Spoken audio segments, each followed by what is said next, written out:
So what if the secret to a perfectly happy, wildly successful adult life required you to be forcibly separated from your parents, like right at age 4? Yeah, just completely moved out of the house. Right. And then on top of that, completely quarantined from normal, everyday adults during your entire teenage years. I mean, it sounds intensely radical on the surface, Oh, right? absolutely. It sounds like a dystopian novel. It really does.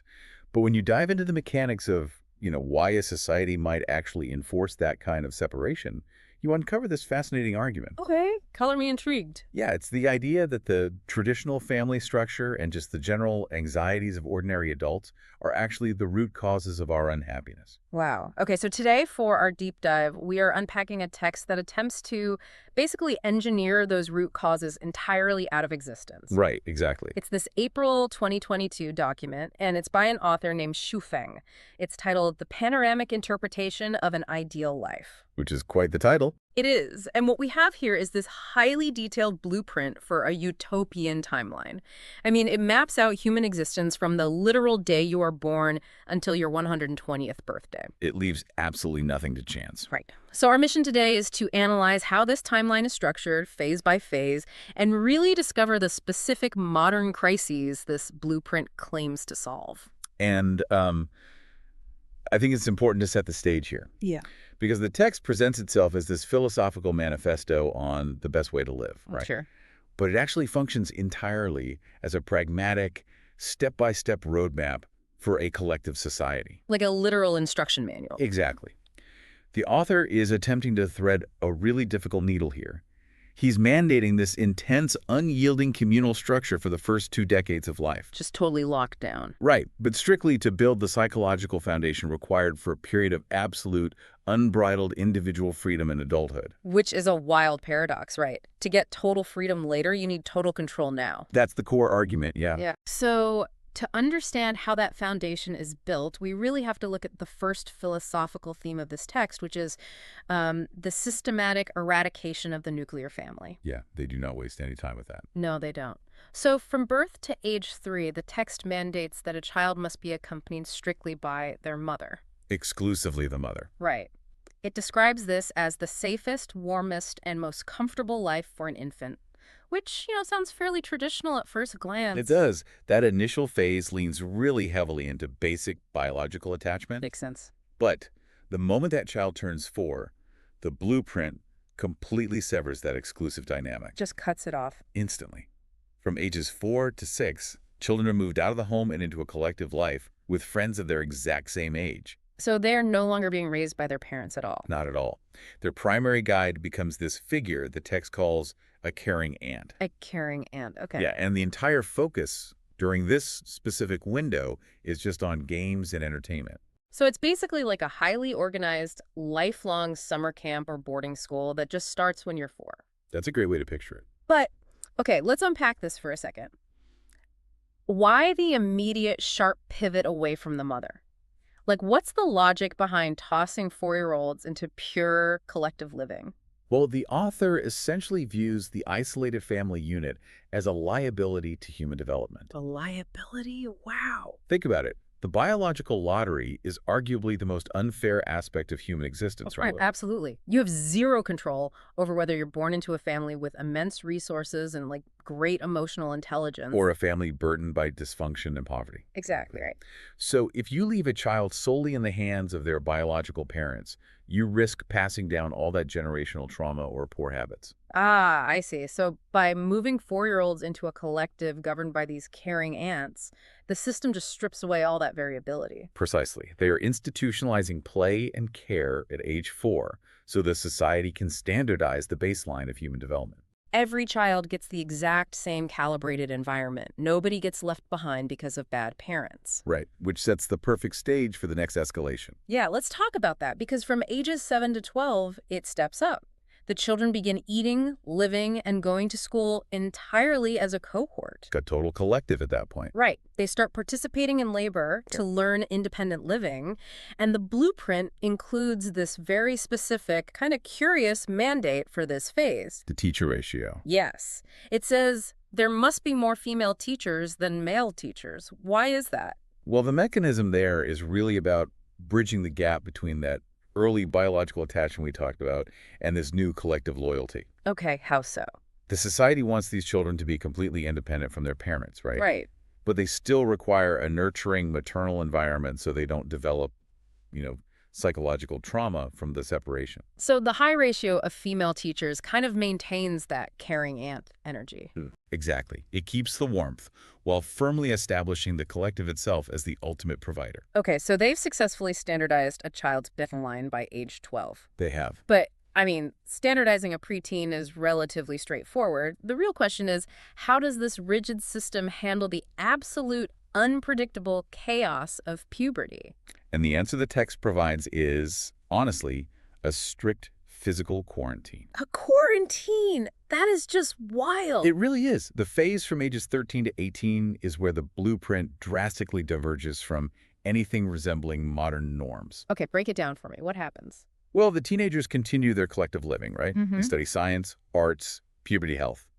But the rules governing their social and romantic development undergo a massive shift. Right. The text says they are allowed to fall in love freely. Freely. And it explicitly dictates that those who are tall and mature early are actually encouraged to try having sex. Okay, let's just stop and look at the logistics of this for a second. It's a lot to take in. It really is. You have an entire collective of teenagers who are actively encouraged to engage in free love and early sexual exploration. Yeah. I mean, in almost any traditional society, that scenario causes absolute panic among parents. Oh, total panic. But the blueprint preempts that panic by ensuring the parents aren't anywhere near the teenagers. Right, the quarantine. Exactly. The text introduces this incredibly strict boundary. During this entire adolescent phase, the youth can only be guided by what the author calls sage-level adults, or celestial guides. Celestial guys. Yeah, and in a reversal of the previous phase, it mandates more male guides than female guides this time. Interesting. But the most critical rule here is a complete and total ban on outsiders. The author literally writes, it is strictly forbidden for an ignorant person, the laity and mortals, to enter the sphere of adolescent children's lives. Okay, we definitely need to define these terms because it sounds like we're reading fantasy terminology right now. It does sound like a sci-fi novel, yeah. What exactly constitutes a mortal or the laity in this society? And how do they differ from a celestial guide? Right, so in the context of Xuefeng's blueprint, a mortal, or the laity, simply refers to ordinary adults. Like you and me. Like you and me. These are people who are burdened by survival anxiety, stressed about their mortgages, frustrated by their marriages, or just carrying everyday societal prejudices. Okay, so a celestial guide or sage is what then? A sage is an elder of the community who has totally transcended those material anxieties, someone who is entirely at peace. Wow, it's almost like they are operating a manufacturing clean room for the human intellect. That's a perfect analogy. Right, like you have to keep the contaminants out. And in this case, the contaminants are adult shame, neuroses, and stress. Exactly. The blueprint operates on the theory that societal taboos and adult anxieties are highly infectious. They rub off on you. They really do. If a teenager is exploring their identity while surrounded by stressed, repressed adults, that teenager will internalize all those limitations. Oh, definitely. By isolating the youth with these enlightened sages and just entirely removing the traditional societal shame around sexuality, the system aims to engineer an unhindered psychological environment. Which leads us directly to the intended result of this quarantine, right? Because from ages 19 to 22, things shift again. Right. They transition to what the text calls a semi-collective life. Semi-collective, meaning they still eat together, but they no longer live together. Exactly. And they dive into high-intensity training based entirely on their personal hobbies. This is such a cool concept. The text claims this environment triggers an intelligence explosion. An intelligence explosion, yeah. It also notes, interestingly, that they are encouraged to completely let go of their sex lives and experience the beauty of sex. That phrasing is key because it highlights a total detachment from obsession. Right, because it was never forbidden. Exactly. Because sex was never treated as a taboo or a forbidden act during those formative teenage years, it just loses its disruptive power. They don't obsess over it the way repressed teenagers might. No, they just appreciate it as a natural function, which frees up all this immense mental energy for their specialized hobby training. It makes a weird kind of logical sense when you spell it out like that. It really does. But then, after 22 years of this hyper-controlled, heavily curated environment, the text introduces its most jarring Now transition. training wheels come off. At top speed, at age 23, the quarantine ends, the youth become independent adults, and the society undergoes a complete, sudden release of control. It's a massive pivot. The blueprint describes the window from ages 23 to 28 as this period of burning passion and creativity. And all the rules just evaporate. Totally evaporate. All formal education and guidance are officially stopped. The text even issues a command to the rest of the society regarding these young adults, right? It says, don't interfere with them, don't preach morals, just let their nature fully bloom. Which is such a striking mandate. Oh. Oh, and during this exact 5-year window, the text expects everyone to have 1 or 2 children. Okay, I have to push back on the abruptness of this timeline. Go for it. It's like a pressure cooker. You lock the lid down tight for 22 years. You control all the inputs, you keep the contaminants out, and you build this immense internal pressure. Right. And then when they hit 23, you just pop the seal. Does the text really think people can just flip a switch like that without exploding in a bad way? Well, going with your pressure cooker analogy, the energy does explode. But because they've shaped the container so perfectly for 2 decades, the energy flows exactly in the direction they aimed it. Ah. The author assumes that moral preaching is only necessary to correct a flawed foundation. Okay, that makes sense. Right. If the collective perfectly engineered those first 22 years, a 23-year-old has already completely internalized the society's moral compass. So telling them how to behave at that point is just redundant. Exactly. The intense restriction of their youth is the currency that buys them absolute, unquestioned freedom in their adulthood. Wow. And that freedom basically fuels the economic engine of this society, which brings us to the ripe peaches phase. Yes, the ripe peaches. This runs from ages 29 to 46.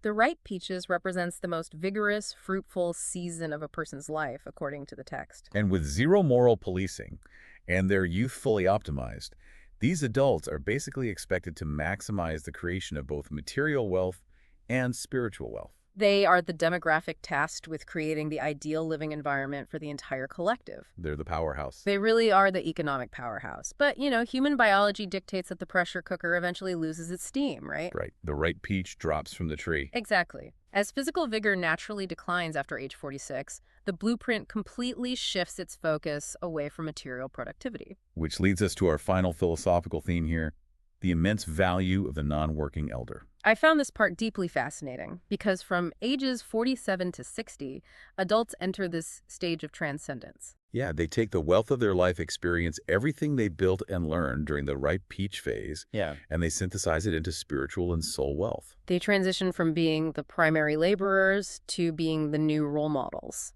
And then we hit the phase from 61 to 70, where the text uses some truly incredible imagery. Right. It describes these elders as living like saints, with kind countenances, as calm and steady as Mount Tai. Mount Tai, yeah.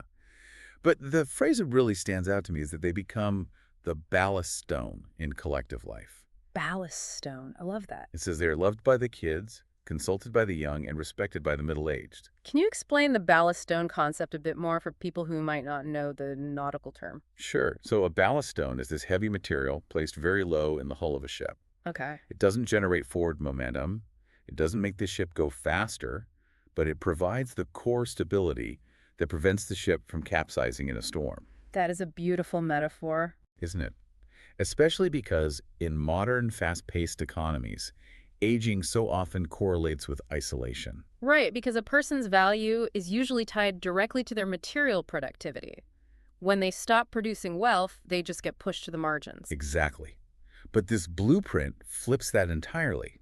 The loss of material productivity is exactly what elevates these elders to their saint-like status. Because if they are no longer stressing over wealth creation, they finally have the emotional bandwidth to become the celestial guides we talked about earlier. Right. It creates a perfectly closed loop. Wow. The society needs enlightened, unanxious adults to guard the teenagers in the quarantine phase. And the only way to produce an unanxious adult is to give them 20 years of maximum freedom and wealth creation. Followed by a guaranteed, fully supported elder phase, where they are structurally revered as the literal ballast of the community. And from age 70 until their death around 120, they are promised a leisurely, completely carefree existence. It's an incredibly tight system. It really is. Now, this entire closed-loop system, from the caring ants to the pressure cooker adults to the ballaststone elders, it was designed to solve a very specific set of problems. Yes. Towards the end of the text, the author reveals the true motivation behind this blueprint by listing what he calls the 8 crises of life. And these 8 crises serve as a direct diagnosis of modern human misery. Right. So what are they? The author identifies them as a lack of maternal love in infancy, a childhood without playmates, lacking sweet love or proper schools in adolescence, youth wasted merely rushing around for food and housing, Oh, that one hits close to home for a lot of people. middle age tortured by family conflicts and survival anxiety, and finally, old age spent ill, lonely, and unaccompanied. I think those crises are intensely relatable. They really are. Wasting your youth just grinding to pay rent is basically the definition of modern hustle culture. And the anxiety of middle-aged family conflicts or the fear of dying alone, those are pretty universal concerns. Completely. And the text leverages these universal fears to deliver its ultimate proposition, The grand reveal. the grand reveal. The author declares that all 8 of these agonizing crises are perfectly eliminated and resolved in a place called the second home of Lifechanyuan. Lifechanyuan. Yes, he posits that this specific living and production mode is humanity's ultimate ideal way of life. So this is the moment where the whole philosophical thought experiment grounds itself in stark reality. Very much so. The panoramic interpretation of an ideal life isn't just an essay, it's actually a manifesto and a recruitment pitch for Lifechanyuan, which is a real-world communal living model. Exactly. The author basically reverse engineered this incredibly rigid collective structure to preemptively eradicate those 8 specific pain points before they can even occur. So if hustle culture and survival anxiety are destroying your youth, the Lifechanyuan model removes the burden of housing and food through collective ownership. Right. And if teenagers are suffering from a lack of guidance and the stress of modern schooling, the model isolates them with sages and encourages those hobby-based intelligence explosions. Every radical rule is basically a calculated strike against a corresponding modern crisis. Exactly. It forces you to look at the trajectory of a normal human life and really question the friction we just accept as normal. Yeah, the blueprint argues that a collective childhood and a radical, sage-guided adolescence are just small prices to pay. Small prices to guarantee that ripe peach, wealth creation of adulthood, and a saint-like, fully supportive century of life. It is a really striking vision of social engineering. It is. It's replacing the unpredictable variables of individual families and free market survival with the absolute certainty of the collective map. Which leaves you, the listener, with a profound paradox to consider as we wrap up today. It's a big one. The blueprint promises that the ultimate reward for its citizens is true, unbridled individual freedom and happiness in their adult years. But it explicitly requires the first 2 decades of your life to be strictly curated, controlled, and programmed by the collective to achieve it. Which is the ultimate contradiction. So the question is, can true individual freedom ever be the result of total collective engineering? Does following a perfectly charted map guarantee you reach the destination, or does it simply trap you on the path? Something to mull over. Definitely. Keep questioning the blueprints of your own life. Thanks for joining us on this deep dive.